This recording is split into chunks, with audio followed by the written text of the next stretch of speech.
दिनांक 14 मे रोजी स्थानिक स्वराज्य संस्था सफाई कर्मचारी युनियनच्या वतीनं नाशिक रोड मनपा विभागीय कार्यालयासमोर सफाई कर्मचाऱ्यांच्या विविध समस्यांसाठी सफाई कर्मचारी व युनियनच्या पदाधिकाऱ्यांकडून निदर्शने करीत मनपा विभागीय अधिकारी प्रज्ञा त्रिभुवन यांना निवेदन देण्यात आले।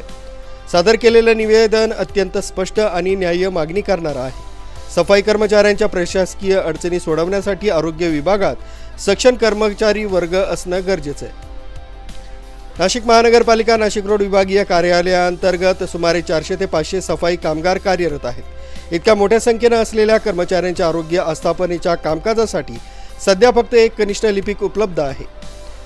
सद्यस्थितीत अडचणी अतिक्रमण विभागातील कनिष्ठ लिपिकांना आरोग्य विभागात तात्पुरती जबाबदारी दिली असली तरी त्यापैकी एकाची नियुक्ती ही जनगणनेच्या कामासाठी करण्यात आली। पर्यायी कर्मचारी वेळेवर उपलब्ध नसल्यानं सफाई कर्मचाऱ्यांचे दरमहा वेतन रजा मंजुरी आणि ओव्हरटाईम देयके प्रलंबित राहतात। सर्वात महत्त्वाचं म्हणजे सेवानिवृत्त कर्मचाऱ्यांच्या रजा मंजूर झाल्याचं वेतन बिल ही कामं कर्मचारी अभावी रखडलेली आहेत। सफाई कर्मचाऱ्यांच्या या जिव्हाळ्याच्या आणि आर्थिक समस्यांचं तातडीनं निवारण करण्यासाठी आरोग्य आस्थापनेवर कायमस्वरूपी कनिष्ठ लिपिक वरिष्ठ लिपिक आणि सहाय्यक अधीक्षक यांची नियुक्ती करण्यात यावी।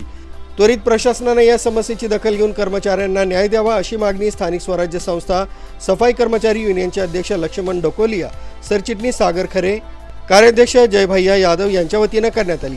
निवेदन देतेवेळी विजय जाधव, रणजित हंसराज, बंटी सौदे, राष्ट्रीय अध्यक्ष महेश ढकोलिया, प्रकाश वाघमारे, राजू चटवळे आदींसह मोठ्या प्रमाणात कर्मचारी उपस्थित होते। मुख्य संचालक रवींद्र जाधव, लोकराज्य न्यूज, नाशिक रोड।